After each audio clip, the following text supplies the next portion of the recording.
18ನೇ ಅಧ್ಯಾಯ. ಮುಗ್ಧ ಮಗುವಾಗಬಲ್ಲವನು ಮಹಾತ್ಮನಾಗಬಲ್ಲನು. ಆ ಸಮಯದಲ್ಲಿ ಶಿಷ್ಯರು ಯೇಸುಸ್ವಾಮಿಯ ಬಳಿಗೆ ಬಂದು, ಸ್ವರ್ಗ ಸಾಮ್ರಾಜ್ಯದಲ್ಲಿ ಎಲ್ಲರಿಗಿಂತಲೂ ದೊಡ್ಡವನು ಯಾರು ಎಂದು ಕೇಳಿದರು.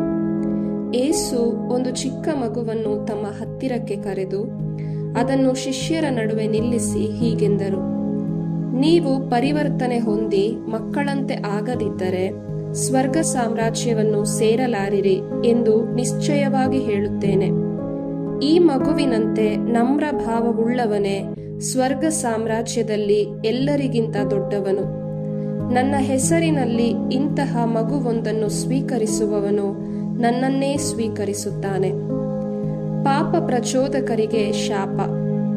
ನನ್ನಲ್ಲಿ ವಿಶ್ವಾಸವಿಟ್ಟಿರುವ ಈ ಚಿಕ್ಕವರಲ್ಲಿ ಒಬ್ಬನಿಗೆ ಯಾವನಾದರೂ ಪಾಪಕ್ಕೆ ಕಾರಣನಾದರೆ ಅಂಥವನು ದೊಡ್ಡ ಬೀಸುವ ಕಲ್ಲನ್ನು ಕುತ್ತಿಗೆಗೆ ಬಿಗಿಸಿಕೊಂಡು ಆಳವಾದ ಸಮುದ್ರದಲ್ಲಿ ದಬ್ಬಿಸಿಕೊಳ್ಳುವುದೇ ಲೇಸು. ಪಾಪಕ್ಕೆ ಪ್ರಚೋದಿಸುವ ಲೋಕಕ್ಕೆ ಧಿಕ್ಕಾರ. ನಿನ್ನ ಕೈಯೇ ಆಗಲಿ ಕಾಲೇ ಆಗಲಿ ನಿನಗೆ ಪಾಪಕ್ಕೆ ಕಾರಣವಾದರೆ ಅದನ್ನು ಕತ್ತರಿಸಿ ಬಿಸಾಡಿಬಿಡು.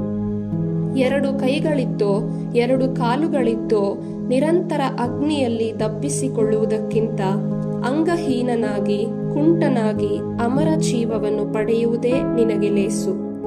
ನಿನ್ನ ಕಣ್ಣು ನಿನಗೆ ಪಾಪಕ್ಕೆ ಕಾರಣವಾದರೆ ಅದನ್ನು ಕಿತ್ತು ಬಿಸಾಡಿಬಿಡು. 2 ಕಣ್ಣುಳ್ಳವನಾಗಿ ನರಕಾಗ್ನಿಗೆ ದಬ್ಬಿಸಿಕೊಳ್ಳುವುದಕ್ಕಿಂತ ಒಕ್ಕಣ್ಣನಾಗಿ ಅಮರ ಜೀವವನ್ನು ಪಡೆ, ಅದೇ ನಿನಗೆ ಲೇಸು.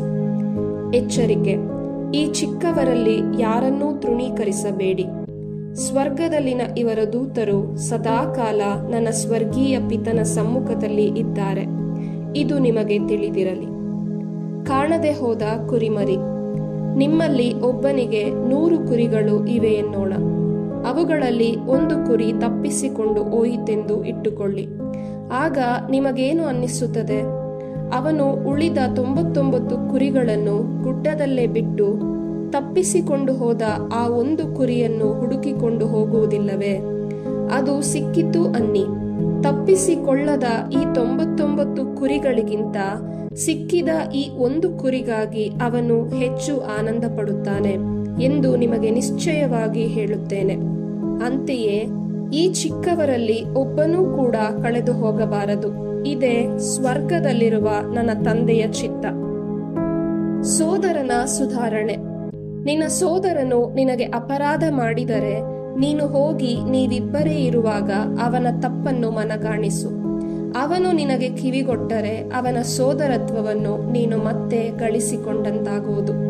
ಒಂದು ವೇಳೆ ಅವನು ನಿನಗೆ ಕಿವಿಗೊಡದೆ ಹೋದರೆ ಒಬ್ಬಿಬ್ಬರನ್ನು ನಿನ್ನ ಸಂಗಡ ಕರೆದುಕೊಂಡು ಹೋಗು. ಹೀಗೆ 2 ಅಥವಾ 3 ಸಾಕ್ಷಿಗಳ ಸಮ್ಮುಖದಲ್ಲಿ ಪ್ರತಿಯೊಂದು ಮಾತು ಇತ್ಯರ್ಥವಾಗಲಿ. ಅವರಿಗೂ ಅವನು ಕಿವಿಗೊಡದೆ ಹೋದಲ್ಲಿ ಧರ್ಮಸಭೆಗೆ ತಿಳಿಸು. ಧರ್ಮಸಭೆಗೂ ಅವನು ಕಿವಿಗೊಡದೆ ಹೋದರೆ ಅವನನ್ನು ಧರ್ಮಭ್ರಷ್ಟನೆಂದು ಹಾಗೂ ಬಹಿಷ್ಕೃತನೆಂದು ಪರಿಗಣಿಸು. ನೀವು ಇಹದಲ್ಲಿ ಏನನ್ನು ಬಂಧಿಸುತ್ತೀರೋ ಅದು ಪರದಲ್ಲೂ ಬಂಧಿಸಲಾಗುವುದು. ನೀವು ಇಹದಲ್ಲಿ ಏನನ್ನು ಬಿಚ್ಚುತ್ತೀರೋ ಅದು ಪರದಲ್ಲೂ ಬಿಚ್ಚಲಾಗುವುದು ಎಂದು ನಿಮಗೆ ಖಚಿತವಾಗಿ ಹೇಳುತ್ತೇನೆ. ಸಭಾ ಪ್ರಾರ್ಥನೆಯ ಪ್ರಭಾವ. ಇನ್ನು ನಾನು ನಿಮಗೆ ಹೇಳುವುದು ಏನೆಂದರೆ, ನಿಮ್ಮಲ್ಲಿ 2 ತಾವು ಬೇಡಿಕೊಳ್ಳುವ ಯಾವುದಾದರೊಂದು ವಿಷಯವಾಗಿ ಇಹಲೋಕದಲ್ಲಿ ಒಮ್ಮನಸ್ಸುಳ್ಳವರಾಗಿದ್ದರೆ ಅದು ಸ್ವರ್ಗದಲ್ಲಿರುವ ನನ್ನ ತಂದೆಯಿಂದ ಅವರಿಗೆ ಕೈಗೂಡುತ್ತದೆ. ಎಲ್ಲಿ 2, 3 ನನ್ನ ನಾಮದಲ್ಲಿ ಸೇರಿರುತ್ತಾರೋ ಅಲ್ಲಿ ನಾನು ಅವರ ಮಧ್ಯೆ ಇರುತ್ತೇನೆ. ಕ್ಷಮೆಗೆ ಎಲ್ಲೇ ಇಲ್ಲ. ಅನಂತರ ಪೇತ್ರನು ಯೇಸುವಿನ ಬಳಿಗೆ ಬಂದು, ಸ್ವಾಮಿ, ನನಗೆ ವಿರುದ್ಧ ದ್ರೋಹ ಮಾಡುತ್ತಾ ಇರುವ ನನ್ನ ಸಹೋದರನನ್ನು ಎಷ್ಟು ಸಲ ಕ್ಷಮಿಸಬೇಕು? 7 ಸಲವೇ ಎಂದು ಕೇಳಿದನು. 7 ಸಲವಲ್ಲ, 770 ಸಲ ಕ್ಷಮಿಸಬೇಕು ಎಂದು ನಾನು ನಿನಗೆ ಒತ್ತಿ ಹೇಳುತ್ತೇನೆ ಎಂದು ಯೇಸು ಉತ್ತರವಿತ್ತರು. ಯೇಸು ತಮ್ಮ ಮಾತನ್ನು ಮುಂದುವರಿಸುತ್ತಾ, ಸ್ವರ್ಗ ಸಾಮ್ರಾಜ್ಯಕ್ಕೆ ಈ ಹೋಲಿಕೆ ಅನ್ವಯಿಸುತ್ತದೆ. ಒಬ್ಬ ರಾಜನಿದ್ದ. ಅವನು ತನ್ನ ಸೇವಕರಿಂದ ಲೆಕ್ಕ ಕೇಳಲು ನಿರ್ಧರಿಸಿದ. ಲೆಕ್ಕ ತೆಗೆದುಕೊಳ್ಳಲು ಆರಂಭಿಸಿದಾಗ 10,000 ಚಿನ್ನದ ನಾಣ್ಯಗಳನ್ನು ಸಾಲವಾಗಿ ತೆರಬೇಕಾಗಿದ್ದ ಒಬ್ಬನನ್ನು ಅವನ ಸಮ್ಮುಖಕ್ಕೆ ಕರೆತರಲಾಯಿತು. ಆದರೆ ಸಾಲ ತೀರಿಸಲು ಅವನ ಕೈಯಲ್ಲಿ ಹಣವಿರಲಿಲ್ಲ. ಆದುದರಿಂದ ಅವನಿಗಿದ್ದುದೆಲ್ಲವನ್ನು ಮಾತ್ರವಲ್ಲ, ಅವನನ್ನು ಅವನ ಮಡದಿ ಮಕ್ಕಳನ್ನೂ ಗುಲಾಮಗಿರಿಗೆ ಮಾರಿ ಸಾಲ ತೀರಿಸುವಂತೆ ರಾಜ ಆಜ್ಞಾಪಿಸಿದ. ಆಗ ಆ ಸೇವಕ ರಾಜನ ಕಾಲಿಗೆ ಬಿದ್ದು ಬೇಡಿಕೊಂಡ, ಸ್ವಲ್ಪ ಸೈರಿಸಿಕೊಳ್ಳಿ ಸ್ವಾಮಿ, ನಿಮ್ಮ ಸಾಲವನ್ನೆಲ್ಲ ತೀರಿಸಿ ಬಿಡುತ್ತೇನೆ ಎಂದು ಅಂಗಲಾಚಿದ. ರಾಜನಿಗೆ ಕನಿಕರ ಉಂಟಾಯಿತು.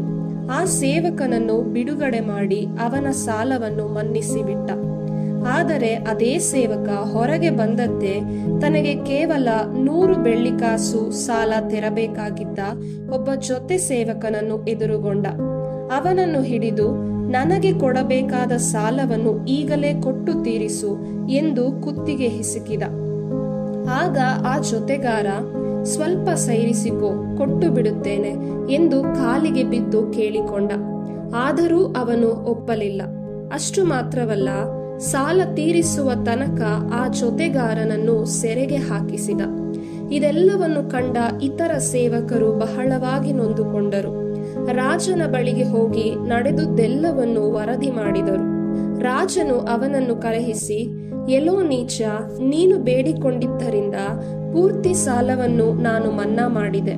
ನಾನು ನಿನಗೆ ದಯೆ ತೋರಿಸಿದಂತೆ ನೀನು ನಿನ್ನ ಜೊತೆಗಾರನಿಗೆ ದಯೆ ತೋರಿಸಬೇಕಿತ್ತು ಅಲ್ಲವೇ ಎಂದು ಸಿಟ್ಟುಗೊಂಡ. ಬಳಿಕ ತನಗೆ ಬರಬೇಕಾಗಿದ್ದ ಸಾಲವನ್ನು ತೀರಿಸುವವರೆಗೂ ಅವನನ್ನು ಕಠಿಣ ಶಿಕ್ಷೆಗೆ ಗುರಿಪಡಿಸಿದ. ನಿಮ್ಮಲ್ಲಿ ಪ್ರತಿಯೊಬ್ಬನು ತನ್ನ ಸಹೋದರನನ್ನು ಮನಪೂರ್ವಕವಾಗಿ ಕ್ಷಮಿಸಬೇಕು, ಇಲ್ಲದಿದ್ದರೆ ಸ್ವರ್ಗದಲ್ಲಿರುವ ನನ್ನ ತಂದೆ ನಿಮಗೆ ಇದರಂತೆಯೇ ಮಾಡುವರು ಎಂದರು.